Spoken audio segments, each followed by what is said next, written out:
Hola a todos y bienvenidos a Biblioteca Resumida. Aquí encontrarás los mejores resúmenes de libros, perfectos para aquellos que aman la lectura, pero que no siempre tienen el tiempo para leer cada página.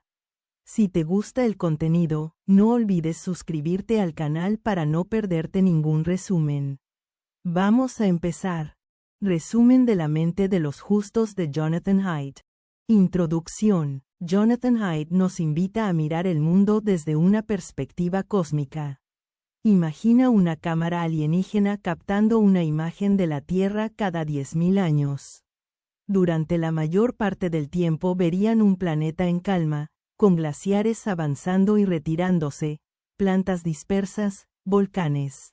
Pero en las últimas imágenes algo asombroso ocurre. Nacen aldeas, luego ciudades, después aparecen las pirámides, acueductos, rutas comerciales, aviones cruzando cielos llenos de señales y luces. En unas pocas imágenes, los humanos conquistan el mundo. ¿Qué sucedió? Muchos responderían, la tecnología. Pero Haidt señala que antes de que la tecnología pueda transformar, se necesita cooperación. Y la cooperación humana masiva es algo profundamente improbable, incluso milagroso. No basta con herramientas. Hace falta compartir objetivos, valores, códigos.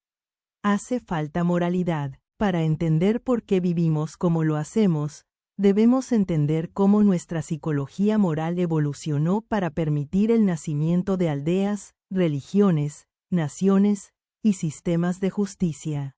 Este libro, confiesa Haidt, es su intento por demostrar que la moralidad, más que la sal o el fuego o la escritura, ha sido el verdadero pegamento de la civilización. Pero no una moralidad racional, deliberada, sino una profundamente intuitiva, emocional, tribal. Una moralidad que une a los nuestros y nos enfrenta a los otros. Primera parte. La intuición viene primero, el razonamiento estratégico después. La mente es como un jinete montado en un elefante. El jinete cree que lleva el control, pero es el elefante quien decide a dónde ir. Capítulo 1. ¿De dónde viene la moralidad? Haidt empieza con un experimento provocador. Presenta a los lectores dos situaciones inquietantes. En la primera, una familia cocina a su perro atropellado. En la segunda, un hombre tiene sexo con un pollo antes de cocinarlo. En ambos casos no hay víctimas. Sin embargo, la mayoría de las personas siente asco, incluso indignación. Esa reacción, rápida, instintiva, emocional, es la clave. No razonamos nuestra moralidad, la sentimos, y luego, con esfuerzo, tratamos de justificarla. Para demostrarlo, Haidt narra su propio camino académico. Estudió filosofía, creyendo que allí encontraría respuestas al sentido de la vida. Pero se topó con demasiada abstracción. Fue en la psicología donde descubrió preguntas más vivas, humanas. La psicología moral de los años 80 se basaba en el racionalismo. Figuras como Piaget y Kohlberg defendían que los niños desarrollan la moral como mariposas desarrollan alas, a través del juego, el razonamiento, la experiencia social. Kohlberg incluso creó pruebas para medir el desarrollo moral, como el dilema del señor Haynes, que roba medicina para salvar a su esposa. Pero estas teorías tenían un sesgo. Asumían que la moralidad es cuestión de justicia, de daño, de equidad. Ignoraban otros factores como la lealtad, la autoridad o la pureza. Ignoraban, en suma, la emoción. Fue en una clase sobre psicología cultural donde Haidt comenzó a cuestionarlo todo. Le impactaron los relatos antropológicos sobre tribus en Filipinas donde decapitar a un enemigo fortalecía el vínculo grupal, o los Hua de Nueva Guinea, que evitaban alimentos con forma vaginal para preservar la masculinidad. En esas culturas, la moralidad no era racional ni individualista, era emocional, colectiva, cargada de asco, respeto, tabú. El punto de inflexión fue el trabajo de Richard Schroeder, que estudió la moral en Orissa, India. Allí, incluso niños pequeños condenaban actos que no causaban daño pero rompían reglas sociales. Una viuda comiendo pescado, una mujer que comía con su hermano mayor. Schroeder demostró que para muchas culturas, la moralidad no se limita a evitar el daño. Incluye pureza, deber, santidad. Haidt decidió entonces diseñar su propio estudio, con historias moralmente provocadoras pero sin víctimas reales. Descubrió que incluso cuando los actos no causaban daño, la gente los condenaba igual. Las emociones, como el asco o la falta de respeto, eran las verdaderas motivaciones morales. Era el inicio de un giro en su pensamiento. Capítulo 2. El perro intuitivo y su cola racional. A partir de esos descubrimientos, Haidt desarrolla una teoría clara. La intuición moral es como un perro que se mueve por instinto, y la razón es la cola que lo sigue. Contrario a lo que creemos, no razonamos primero y luego sentimos. Sentimos primero, luego razonamos para justificar lo que ya decidimos. Este patrón aparece en estudios sobre personas con lesiones cerebrales. Aquellos que pierden su capacidad emocional no pueden tomar decisiones morales complejas, aunque su lógica esté intacta. El razonamiento moral no es puro cálculo. Es emoción, contexto, reacción. Haidt relata cómo los juicios morales son producto del razonamiento motivado. Buscamos razones que apoyen lo que ya creemos. En política, esto es evidente. Los votantes no cambian de opinión cuando se les presentan hechos contrarios. En lugar de aceptar el dato, buscan formas de desacreditarlo. Lo que importa no es la verdad, sino la cohesión grupal. La razón, sostiene Haidt, no es juez, sino abogado. Su función no es encontrar la verdad, sino ganar el caso. Y ese caso es el yo, justificar por qué lo que sentimos está bien. Capítulo 3. Los elefantes mandan. Aquí, Haidt introduce su metáfora central. La mente está dividida entre el jinete y el elefante. El jinete es nuestro razonamiento consciente. El elefante es todo lo demás. Intuiciones, emociones, hábitos. El jinete cree tener el control, pero el elefante es quien decide. El jinete solo explica, racionaliza. Este modelo ayuda a entender por qué las personas inteligentes no necesariamente son más racionales. Suelen ser mejores defendiendo sus creencias, no cuestionándolas. El conocimiento y la lógica se usan para fortalecer identidades grupales, no para investigar verdades. Haidt ilustra cómo podemos cambiar de postura moral, pero no con argumentos lógicos, sino con historias, relaciones, experiencias emocionales. Los elefantes se mueven por empatía, conexión, narrativa. El capítulo también explora cómo persuadir a otros, no atacando al jinete con hechos, sino hablando al elefante con respeto y comprensión. Escuchar es más persuasivo que argumentar. Capítulo 4. Vótame, te explico por qué. Este capítulo revela cómo aplicamos estas intuiciones morales en el terreno político. Haidt analiza cómo nuestras elecciones políticas son, en realidad, elecciones morales basadas en intuiciones. Votamos con el elefante. Luego, usamos al jinete para explicar por qué votamos así. Los estudios muestran que las decisiones políticas suelen ser emocionales, grupales, casi tribales. Un experimento famoso reveló que si le preguntas a la gente por qué apoya una política y luego les haces reformularla como si viniera del bando contrario, cambian su opinión. No porque haya cambiado la lógica, sino porque la lealtad se activa primero. Haidt sostiene que los liberales y los conservadores no solo tienen opiniones distintas, tienen matrices morales distintas. Los liberales priorizan el daño y la justicia. Los conservadores también consideran la lealtad, la autoridad y la santidad. Por eso, los discursos progresistas a menudo no conectan con votantes conservadores. Les hablan a un paladar moral que solo usa 2 sabores, cuando el otro tiene 5 o 6.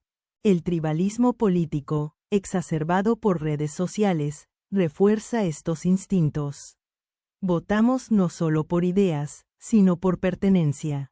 Defender a nuestro equipo se vuelve una necesidad moral, y el diálogo con el otro se vuelve casi imposible si no reconocemos primero su marco moral. Segunda parte.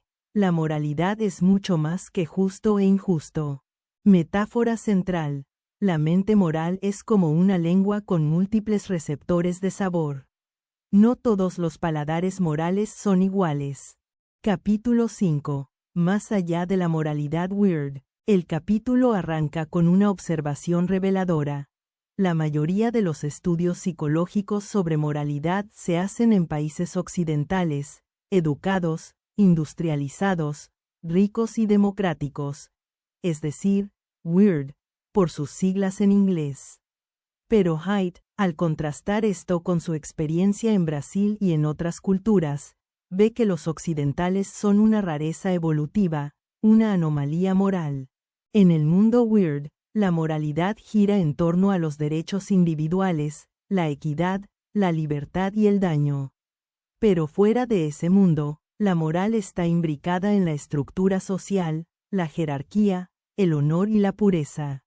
Una viuda que come pescado o un hijo que llama por su nombre al padre puede ser visto como moralmente transgresor, aunque no cause daño.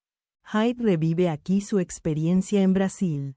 Al trabajar con poblaciones de diferentes clases sociales, nota que incluso dentro de un mismo país hay sabores morales distintos.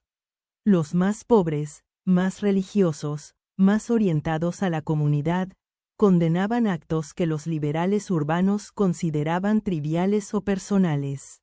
La conclusión es inquietante. Si defines la moral como daño más justicia, te perderás una buena parte del repertorio moral humano. Es aquí donde empieza a tomar forma la idea de una moralidad multifacética, que no puede reducirse a solo 2 dimensiones. La moralidad, dice Haidt, no es un monolito, sino una paleta de sabores complejos. Y cada sociedad cocina su propia receta. Capítulo 6. Los receptores gustativos de la mente justa. Con una metáfora brillante, Haidt compara la mente moral con una lengua. Así como la lengua tiene receptores para detectar lo dulce, salado, ácido, amargo y umami, la mente tiene varios receptores morales. No todos los usamos igual, y no todas las culturas los activan de la misma manera.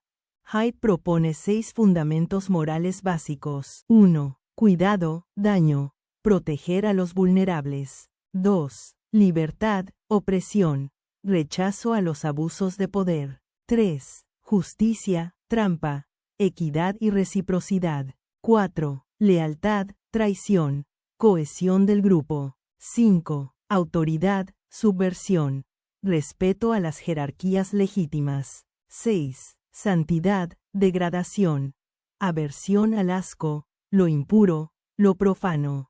Explica cómo estos fundamentos emergen de nuestra historia evolutiva. Por ejemplo, el fundamento de cuidado proviene del vínculo madre-hijo, mientras que la lealtad se origina en la necesidad de formar alianzas para sobrevivir.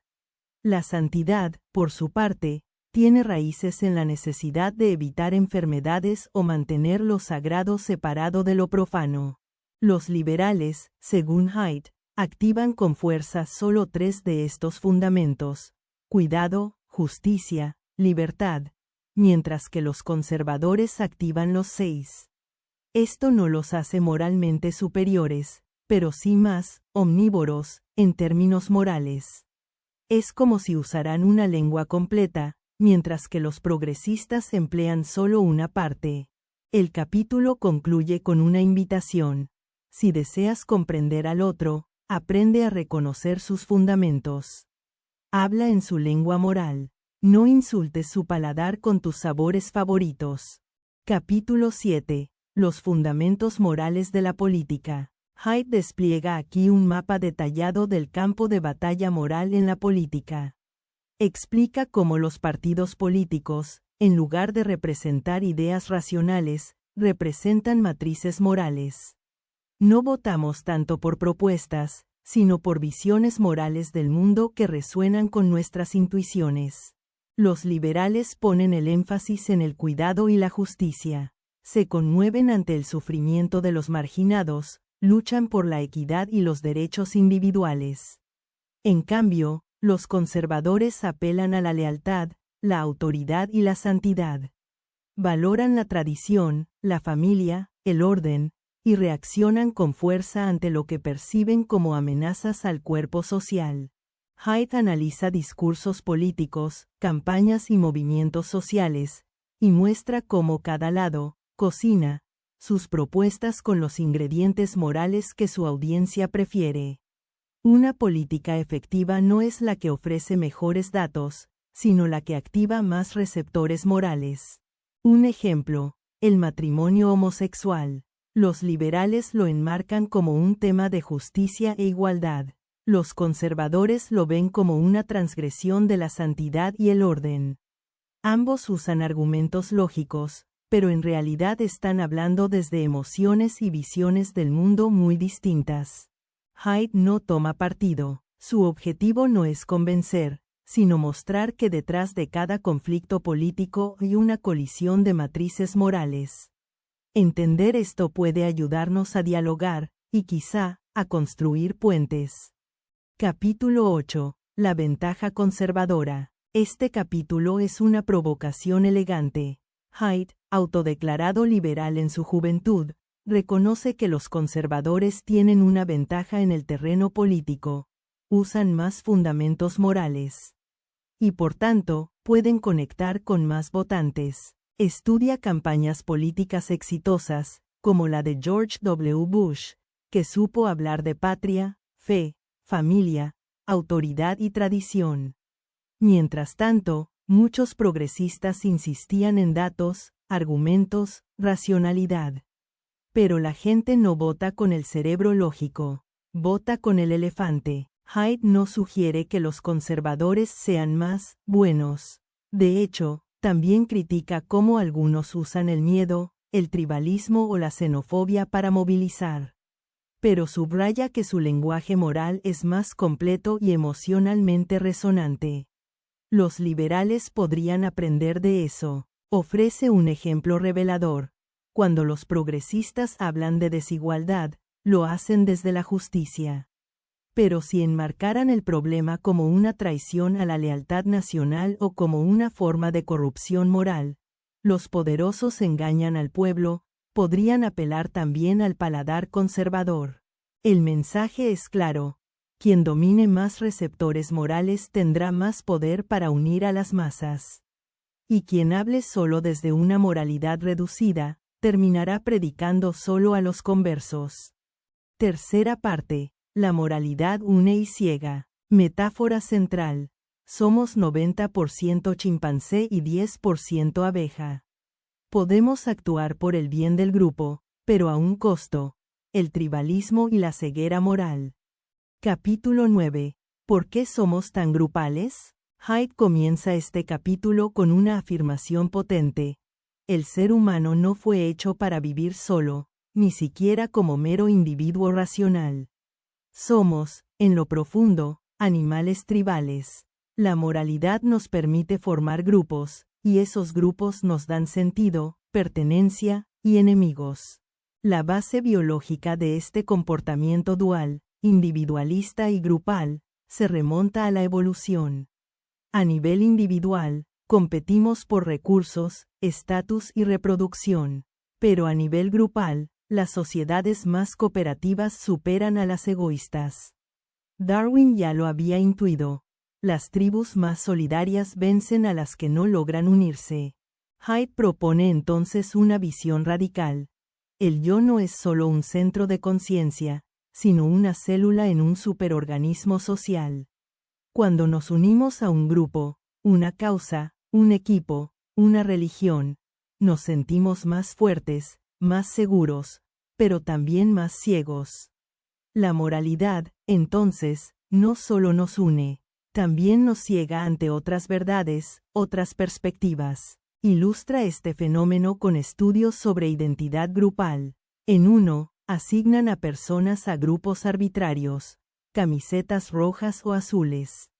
Bastan unos minutos para que surjan favoritismos, sesgos, tribalismo. Lo mismo ocurre en política, religión o fútbol. El nosotros aparece, y con él, la necesidad de defenderlo a toda costa. Los grupos refuerzan normas, castigan disidencias y premian la conformidad. Esto tiene un valor adaptativo, pero también un precio moral. Es difícil ver al otro como humano cuando lo ves primero como enemigo. Y en el mundo moderno, donde los grupos pueden ser ideológicos más que familiares o geográficos, esto se vuelve aún más peligroso. Capítulo 10. El interruptor de la colmena. Aquí, Haidt introduce una de sus metáforas más brillantes, el interruptor de la colmena. Hay momentos en los que los humanos, como si activaran un gen dormido, se comportan como abejas. Pierden la individualidad, se disuelven en un colectivo, y actúan por el bien del grupo. Describe esos momentos con reverencia. Un ritual religioso, una manifestación pacífica, un estadio celebrando un gol, un pueblo unido tras una tragedia. En esos estados, el ego se disuelve y emerge algo más grande, un nosotros, sagrado, poderoso, transformador. Este estado no es frecuente, pero cuando ocurre, puede ser extraordinario o aterrador. La misma fuerza que lleva a un grupo a ayudar tras un huracán, puede llevar a otro a cometer atrocidades en nombre de la patria, la raza o la religión. Haidt explora aquí el concepto de fusión identidad-grupo. Cuando una persona se funde con su grupo, está dispuesta a hacer sacrificios extremos. Puede llegar al heroísmo o al fanatismo. Para que este interruptor se active, deben darse ciertos factores: sincronía, cantar, marchar, bailar juntos, amenaza común, objetivos compartidos, rituales. Las religiones y los ejércitos han perfeccionado este arte, pero también las ideologías modernas. Haidt no condena esta capacidad. Al contrario, la valora como una de las claves de la civilización. Pero advierte, cuando el interruptor se enciende, la moralidad individual se subordina a la moralidad del grupo. Y ahí, todo puede pasar. Capítulo 11. La religión es un deporte de equipo. En este capítulo, Haidt enfrenta uno de los temas más divisivos de nuestro tiempo, la religión. No lo hace desde el dogma, ni desde el ateísmo, sino desde la evolución. Afirma que las religiones no son simplemente sistemas de creencias, sino dispositivos culturales complejos para crear cohesión grupal. No están hechas para descubrir verdades metafísicas, sino para sincronizar corazones, fortalecer alianzas, y motivar comportamientos cooperativos. A través de ejemplos antropológicos e históricos, muestra cómo las religiones han sido fundamentales para la creación de sociedades grandes y estables. No habríamos construido imperios sin templos. La religión convierte al extraño en hermano, y al egoísta en mártir. Contrapone esta visión a la de los nuevos ateos, como Dawkins o Dennett, que ven la religión como un virus. Para Haidt, esa postura es incompleta. Si bien las religiones han causado guerras y opresión, también han dado sentido, comunidad, altruismo.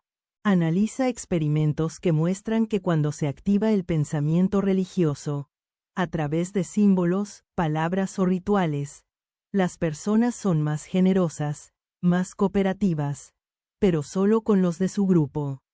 La moralidad se expande, pero también se limita. La religión, entonces, no es simplemente buena o mala. Es una herramienta poderosa. Puede elevarnos o destruirnos, dependiendo de cómo se use.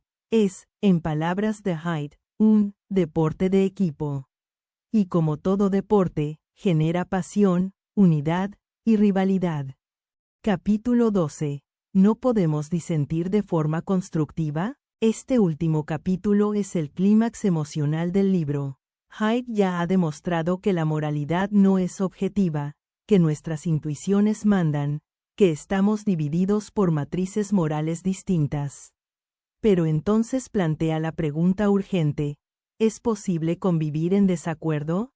Comienza con una crítica a la polarización política. En Estados Unidos, y por extensión, en muchas democracias, los partidos ya no compiten por ideas, sino por identidades. Los liberales desprecian a los conservadores. Los conservadores temen a los liberales. La política se ha vuelto tribal. Pero Hyde no se rinde al cinismo.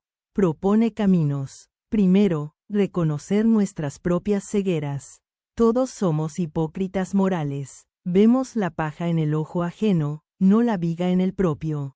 Segundo, practicar la humildad epistémica. Aceptar que nuestras creencias pueden estar equivocadas. Que nuestros fundamentos morales no son los únicos posibles. Tercero, dialogar desde la empatía. No atacar al jinete, sino hablarle al elefante. Escuchar sin buscar ganar. Entender antes que convencer. Hyde relata su propia transformación personal. Cómo dejó de despreciar a los conservadores cuando empezó a escuchar sus razones. Descubrió que no eran menos inteligentes o menos empáticos, sino que operaban desde una matriz moral distinta. Cierra con una nota de esperanza. Si comprendemos la psicología moral, podremos construir puentes. No para borrar las diferencias, sino para convivir con ellas. Porque la diversidad moral no es un error, sino una riqueza. Y si jugamos bien el juego, la mente justa puede ser la clave para una sociedad más sabia. Conclusión: Jonathan Hyde no ofrece respuestas fáciles. No intenta zanjar debates, ni proclamar una nueva moral universal, pero sí ofrece un mapa de la mente moral humana, intuitiva, tribal, emocional, y a veces, ciega. Un mapa para navegar en un mundo cada vez más dividido. Nos invita a dejar de jugar al juego de nosotros contra ellos, y comenzar a jugar al juego más difícil: entender al otro, sin dejar de ser uno mismo. Y hasta aquí el resumen de hoy en Biblioteca Resumida. Espero que te haya gustado y que te animes a leer el libro completo. Si te pareció útil o interesante, no dudes en darle un pulgar arriba, eso nos ayuda muchísimo. También te invito a suscribirte al canal para que no te pierdas los próximos resúmenes. Gracias por vernos y hasta el próximo libro.